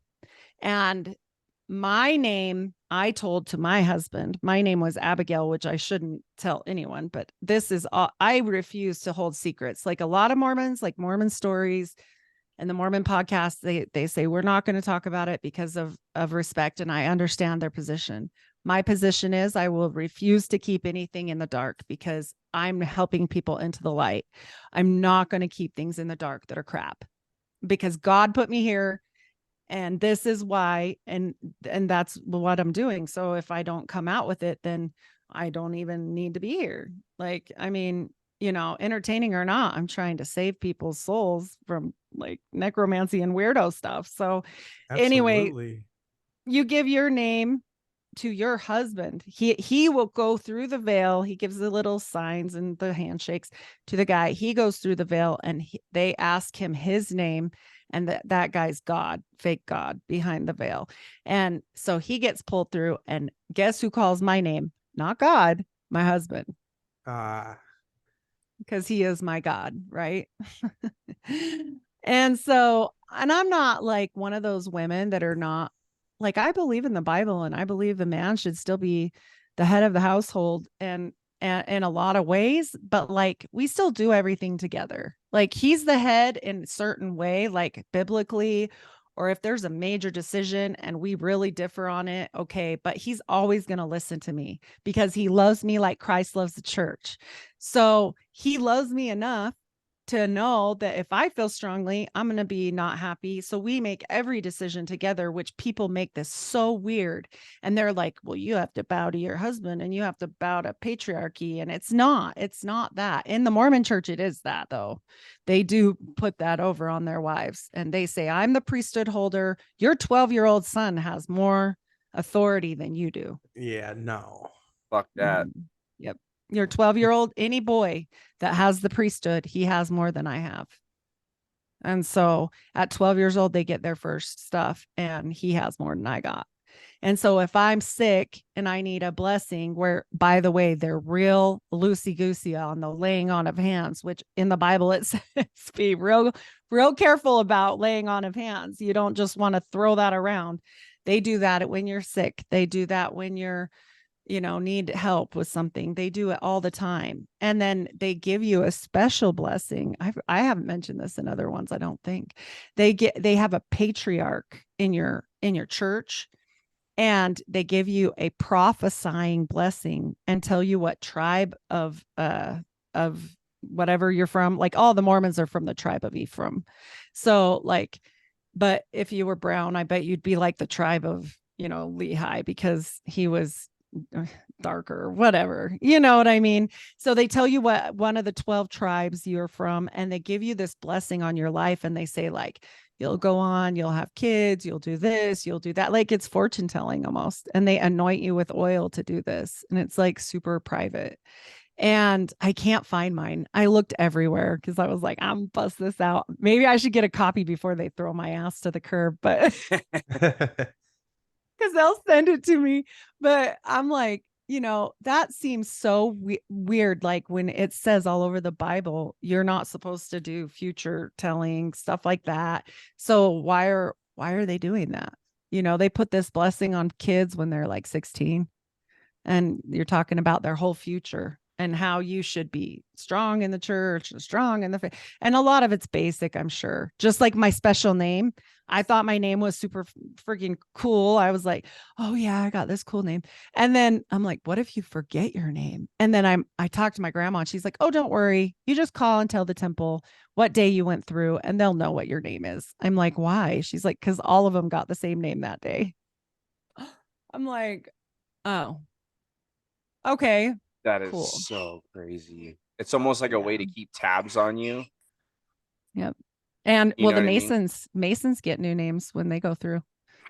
So it's very, you should show your Mason friend like this episode and a couple of my episodes and just see his face and be like, because a lot of the Masons I've talked to are like, what? Like they're just blown away. You should. I think you should link up with Thomas from the Paranoid American All right, yeah, because send him. he's an active. I Yeah. believe. Oh, Don't so quote me. he'll He's know. an active Mason. Isn't he? Oh, Yeah, wow. he's a practicing Mason. So he'll know. He'll know the stuff. Yeah. That'd be amazing. Because I haven't been able to be on with one. I've talked to one, but they're like, this stuff is secret. I'm not gonna go on in your show. And I'm like, oh, okay. And the OTO stuff I looked out and found out because Patriot went on. So I'd love to link up with somebody on the Mason side because he was an OTO member. It was more Crowley stuff, but it was still similar. And I'm like, how come we're doing devil worship stuff in there? Like, what? Who knows? I might get the wild hair up my ass and I might go join my Yeah, local you gotta be lodge naked. just to and I'm too old to care about that now. This was 10 almost dozen years ago when I was young and still Right. cared about what other people thought. Now if some old man wants to look at my crusty ass, he's more than welcome to. I've seen so many naked people. I think if I ever saw something like that, I would walk in and be like, oh, they're not dressed? What? Because I'm a nurse. Oh, I've this ain't seen that more kind of naked party. people. Yeah. I've seen more naked people than I can count. My kids are always laughing about that. I'm like, I don't care. know. If I might somebody go showed do up some streaking, undercover I'd work for laugh. us. Yeah, do it. That would be awesome. That would be the best. Because I guarantee you ain't nobody around here My listening to me Bluetooth. talk on a podcast. Just a second. Oh man.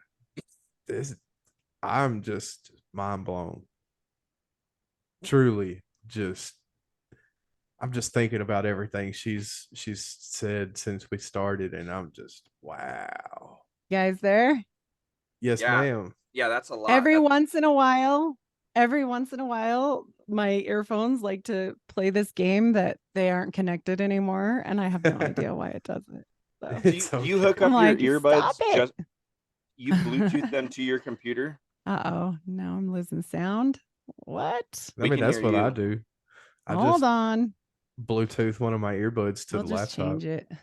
See, when my brother built me this computer, but I don't think he put in a Bluetooth transmitter or receiver, Yeah. or else I would be doing the exact same thing. But I might have a fix to that, so I want to Well, I check that out was in the future. using some headphones, but the headphone jack on the laptop just shitted out on me one day. So I This had is no like my choice fourth but to pair. use Bluetooth. Yeah, that's smart. Because I hang my headphones right over my little boom right here, Yeah. and my cats fucking play with it at night. Bro, I thought when that happened, I thought the show was gonna be done for a while until I could buy a new laptop because I didn't. It took me I had to sit there and really put my Cro-Magnon man thinking cap on and scratch around for a minute. And I was like, oh dumbass. Okay, the I thing need a has got Bluetooth receiver. What were you Yeah. saying? I need a what? A Bluetooth receiver Oh thing you yeah, said? yeah. Sorry, I think you lost hearing us, but yeah, no, I need to get a Bluetooth receiver. I have one that I use when I used to game. I would plug it into so I can connect my controller to my laptop. So I think I might be able to use that to make it work. But my PC doesn't have a. It was built by my brother, so it doesn't have a Bluetooth like transmitter. So Dude, I bet there's a way you could buy something like you could put it into a USB port. yep, that's all. That's all it takes. That's all it takes. I have one. It's an Xbox one, but I still think it would work. I actually have two of them just in case one of them takes a shit. But I'm gonna give that a try because. But I like this better. Like I was using like the big when I first started, like the big old honky headphones, and that was cool. But I always have issues with the cords, and I think Bluetooth's just the way to go. Yeah. Keep it simple. I But yeah, know that was some good shit. I'm about a month out from getting my Christmas bonus. I'm hopefully gonna be getting a new computer soon. I'm looking forward to that. My computer's new, but boy, this is being naughty right now. I'm thinking, I don't are know. you using a? I keep losing hearing. Are you? One thing that I was thinking of, Hank, is that when I get my taxes back, there's a lot of things I've been like, should we get like a Nikon P1000, like all this stuff? But I'm thinking like an iPad would be dope because you can do all your podcasting, Yeah. especially the newer iPads are badass because if I had it set up and if I move over here, the camera will automatically find me. Oh, really? If that makes sense. Yeah, it's pretty fucking cool. I remember But Catalyst saying back when I first met him, he was saying he did his Not pod gonna do it. from a laptop or a iPad. MacBook. Yeah. Yep. We shall see. Heidi, can you hear? I might get a minute. I don't know what's going on. I'm waiting for it to behave itself.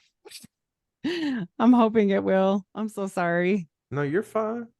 It's You are completely fine. being crazy. I've never had it be this bad. Like it's always worked after I reset it, but of course, if something can go wrong, it will go wrong because we were on fire for a minute. Heidi, if it makes you feel any No, better, that's how it goes, right? That's how that it Mormon goes. FBI agent getting mad at you and messing There we with go. you. All right. Yeah, no kidding. We were talking about demons there. I think we were just about at the end, anyways. We were doing Hank and I did a show with Trebles from Paranoid Radio. He's also someone you should reach out to. And we were in the middle of recording. Everything was going great, and then I get a little thing on my Zoom saying I have 5 minutes left, and I'm like, "What the fuck?" So I go to pay my bill, and I owe Zoom like over $200, and I'm not fucking gonna pay it. How do So you now, owe Zoom? because what had happened is I kept like when I fired up Zoom, I would get these little things saying, "Hey, failed to process payment." So I'm like, "What the fuck?" So I would go into the settings and it says that my subscription is still active. So what it did was for 10 months, it was allowing me to keep going without paying. Well, that's their And fault. and then I know, and I couldn't figure out because I'm looking at my bank. I'm like, I'm not seeing the $14.99 come out every month. I don't know what's going on. And long story short, yeah, it all caught up to me. So now I shoot. use StreamYard because You're like, that's I'm not crazy. paying that $200. It's not happening. Yeah, I was gonna ask you why you switched because I do Zoom, but I don't love some of the ways. It is a little difficult sometimes, especially to add your intro. Like when you're going on to add intro or whatever, and I might just change it so it dips right in, like how you guys do like the intro to the show at the beginning. I have like a little video thing, but I'm not in love with it that much. It drives me crazy sometimes, you Well, I know. like StreamYard because I want to start doing like monthly. I want to do like one monthly show live. So Oh yeah. it'll be streamed on like Twitch and wherever else. So I think that's kind of one of the reasons why I'm using it. And I'm still paying. I think I'm paying $20 a month for it, but you can do so much like crazy shit. But then again, you have to look at, and I don't even know how to do this. You have to look at how many people are watching your podcast or how many people Oh. are listening. Because if most people listen, and for Hank just does audio, which is totally Mm-hmm. fine. So it doesn't matter the platform. You might as well go with the cheapest route, Right. and But I didn't even think about. With the Zoom, you can upload it to Spotify, but then Spotify won't let you do ads until you get to some ungodly amount of listeners, like in That's a not month. no. You just got to have 100 listens a month. Oh, really? And you Every probably already time. got that. And I'm Oh, I man, got way over. I don't even have 100 followers, and I'm able to do ads. Yep, me too. That's We've so. actually I been must be doing slacking the something last 2 weird. months. I need to actually, after we get done recording, I'm probably going to record the ad read so that we can, because we made like in Yeah. 1 month, we made a whopping like 58 cents. Right. It's Which, not a money builder, but it for no, sure to like offset. Like I went in to try and do it, and I had like hundreds of listens in like a month, and they were like, "No, you don't qualify for ambassador ads." Blah blah I think blah. you have to wait. It has to be. like consecutive months or Yeah, something it's like Oh, weird. that. It's weird, but I guarantee you right now, like I can almost guarantee you that you have it because you got more than I do for sure. it was See, weird. I was I don't like, know "Oh, how I would even go about adding a audio to my show because I use or adding visual to The the show video. because I just use an audio software, audio Oh. editing software. That's how I build my show. I'll let this uh download from Zoom and then I'll run it through a converter program and then I could put it into this other program and put my intro in and Yeah. mess with the audio and then put my outro on it and send it out. But I don't The think it would only work. intro, yeah, the only thing that is ever a problem is the freaking intro. Like otherwise, you can drag it. It's a drag and drop for the video. Yeah. You just take it and pop it in there. But then you got the intro problem. Like today, my Right. one I'm releasing today, it's not going to have my intro on it because of this very reason. I'm like, fine, whatever. Well, we Because it can came do as a shortcut. we can do on a future day, we can do a Zoom meeting and I'll share my screen and I'll Okay. show you how to easily do like it is Okay. freaking easy. Yeah, because I'm Um having issues with it. And I'm like, this is so stupid. Like people will yeah, send me files and sometimes they'll be from StreamYard or wherever. And like it came as an MP4, but it came as a shortcut. And so that and I could have contacted and gone through that. And I didn't want to Yeah. like bother them. You know what I mean? It's kind of like you don't want to make it their problem. You know what I'm saying? Because a lot of my podcasts right now are like share podcasts because I literally can't do anymore because I'm doing 2 a week since I started shows. Yeah. And that's a lot for me because I work and have the kids. I don't know. I Sure. know Kyle's crazy. He does, I don't know how many you're Yeah. doing. Me and Kyle How many kind of shows got you our doing? plates full because I try yeah. to do 2 episodes a week just on my 643 and then me and Kyle have holistic roots and we try to Oh get a yeah. show in at least once a week and then he's got Sunday night. You It's guys are And I feel bad wild. because Oh Kyle's my always gosh. there for me whenever I need Kyle to jump it's on. He's bro, always there for me, but I'm never able Way to to be go, there for Kyle. him because he it's all wants to right. Oh, start at like nighttime for him. And by the time yeah. that he starts, like I've got like 30 minutes till my wife says we're going to bed. And when Yeah. when the warden says it's time to go night night, Well, you go it's night night. true. You don't want to miss nighttime. Mr. Freeze's daughter, as he Yeah, becomes. Yeah. I might end up having to sleep on the couch or something. She'll take up the whole Oh bed. no. Oh no. Yeah, Oh, that dude, don't I'm sound like freezing a good right thing. now, dude. Like it's not even 70 degrees outside. And she's still got the air conditioner on. If it was just me in here, I wouldn't have the air on. I wouldn't have no fan on. But no, we got to have it all No, going. Mr. Freeze. You guys are doing a lot of shows in a week. Holy crap. We're I trying. We don't noticed you always didn't hit our marks, but Yeah, that's we wild. I try. noticed you don't put out like this is out now. You just let them out. I'm like, holy cow, Kyle's like ripping them out there. Well, I kind of, dude, I've been slacking, man. Like I have been doing shows, but like as soon as I'm done, especially if I'm doing like a night show, as soon as it's done recording or and the files upload, I put my Mm-hmm. headphones on and I'm done. And then I'll Yeah. do that like 3 or 4 times, and I'm like, fuck, I haven't even put any of these episodes out. So just the other day when I went in and corrected Oh no. your name change, I was like, I'm already fucking sitting down, dude. I might as well just start cranking them out. So I have another one I just Mm-hmm. did with Legit Bat that was fucking awesome. So Oh that'll be wow. coming out um here in a couple of days. But I like to kind of bank them and save them because if shit Mm-hmm. happens Then during you the have week and it. someone cancels or whatever, I still have a show to put out. So it's See, I still wish I had consistent. me a couple in my back pocket I could whip out.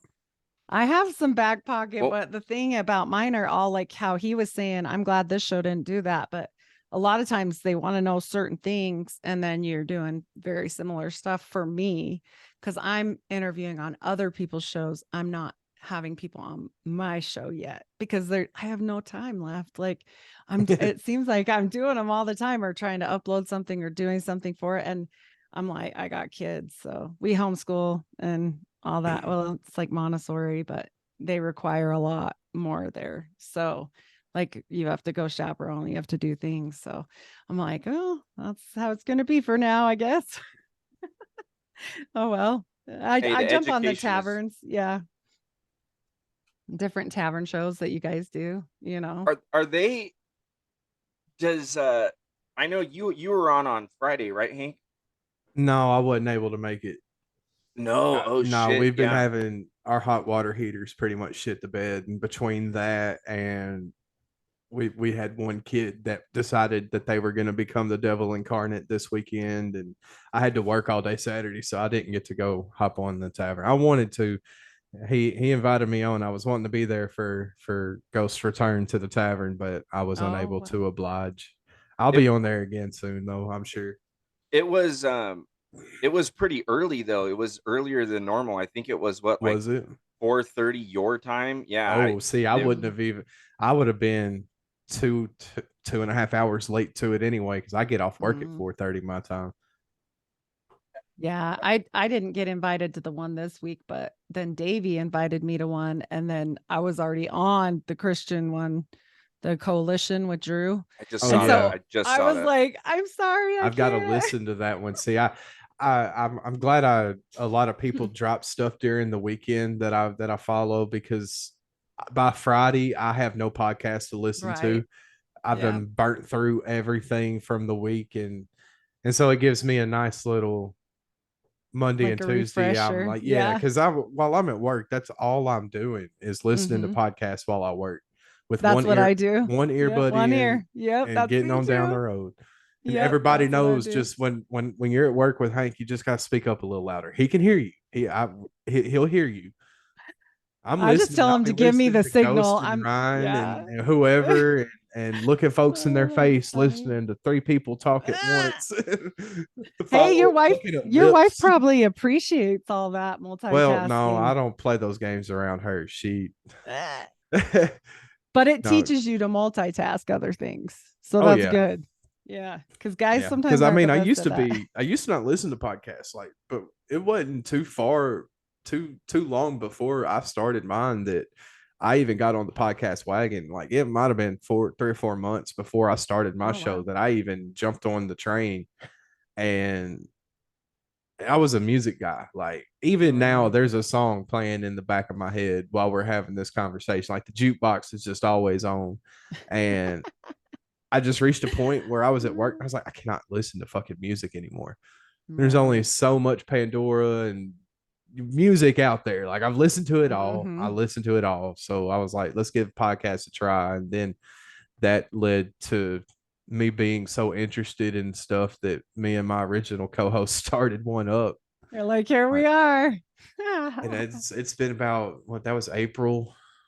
So that was January, February, March. So that's 4. We're in what this is 10. So Yeah. half a Oh, year okay. later, and Here you it's been a are. wild ride. Started Yeah. from recording off of our phones to That's how I did too with my kids' puzzle light. yeah, I was like, okay, that's my first episode with Josh. In fact, I didn't stop recording off my phone forever. And actually, in some respects, it's easier. I can share sure. photos really good on the Especially if you're phone. using the well, I imagine you could use Zoom on your phone too, but when we first started, we were just using the Spotify for Podcasters app. We were just Yep. recording straight from that app. Oh And wow. then Mhm. you didn't have to worry about converting, or you just hardly had you had one editing tool, and that was to like crop the Mm, ends off of it, or you could enhance the audio. That's right. what it said, but there was no fine tuning the audio. There was none of the converting it from none of that. It was just all right No. there on the app, and you uploaded it right there from your phone. It was really easy, but when you're using the Spotify, because I still use Spotify for podcasters to upload my shows, but doing it from Mhm. the laptop, you get so much more uh abilities as far as with the show notes and the Right. when you want to insert ad breaks and all that stuff. I insert ad breaks to every show, and I've never heard one single ad play on my show outside of the do you want to start a podcast? Like Right. Right. I'll have to. I'll put 6 or 8, I'll put two ad break, 3 2 ad breaks throughout a show, depending on how long it is or whatever. But when I listen Right. back to it, I never hear them. And Hmm. like I'm not getting paid for anything. Like I was only getting paid for the ambassador ad. So I don't know. I still think I'm still missing something, but That's what I think. I'm just always confused about how it works. So I'm like, I don't qualify for ambassador, and I've never seen anything else. So I was like, Man, I meh, never it's fine. started this to make a dime, but No, half a but year to later, I'm cover the sitting here cost, thinking, it man, would it be would be nice. it'd be nice if it paid for the Zoom cost The each Zoom. month. Yep. Yeah. Not even anything big, just something small like that. But I mean, and I'm not knocking on eh, people that are able to pay bills off of it, because I mean, if yeah. people wanted to, felt so obliged to help me pay some rent around here, or tote this grocery bill for these bottomless Right. pits of kids I have, that I wouldn't complain. But that's not why we started this. No, no. I don't think that's why anybody does it that stays in it anyway. There's only a few elite people that get that many Yeah, plays that you're making big money. I think people think it's a lot different than what it really is. sure. It's kind of funny. All right. Well, my kids are jumping on me. They're saying, let's go, Yeah. let's go. We're going to go Before to we the wrap amusement this park. up, why don't you let everybody know where they can find you, Miss Heidi? Yes, I am at Unfiltered Rise, and I'm everywhere where any of the podcasts are serviced, Apple, Spotify, all the other ones as well. And I'm at unfilteredrise@gmail.com. If you have a story you'd like to share with me, I'm on Instagram, Facebook, TikTok. I think I've covered them all at this point. I But yeah, cannot come thank you listen. enough for coming on today. You have Thank just, you. I'm gonna be dwelling on what you dropped today for a few days. Like it'll probably be Thursday, and I'll text Kyle and be like, dude, think You about gotta this, and it'll be something that we talked about today. Like, you have blown my mind. Like, I'm if really gonna you start doing some deep diving into it just for myself. if you haven't listened to the 2 Josh Monday episodes, because it breaks it down with pictures, like Cool. what they're doing in each photo. So it's kind of nice to like put it with each thing. Because back then I wasn't. Now I just do it because I know. But back then I was real scared. So I was very regimented. Well, I thoroughly enjoyed everything that you brought for us today, and you have a open invitation anytime you want to come Oh, back thank you. on. You're more than Yes. welcome. Awesome. Well, I definitely will probably be taking you up on that. So I Let's go. appreciate it. And Kyle, too. Hopefully, I'll be seeing you on another one since you're on them always. Absolutely. Brother, let them know where you're at. Let me know. Yeah. Oh yeah. Sunday night. We're at Sunday night. Come check us out. We're everywhere. Holistic Roots. Come check us out. Stay fly, stay blessed. Yes. New all the stuff. holistic root Discord server brewing up, yeah, possibly. we're gonna do that. Yeah. Actually, I might Oh. even Pick do that up that. I might tonight, even do that actually. today. Yep, I Yeah. might even do that Alright. tonight. That's a good Awesome. idea.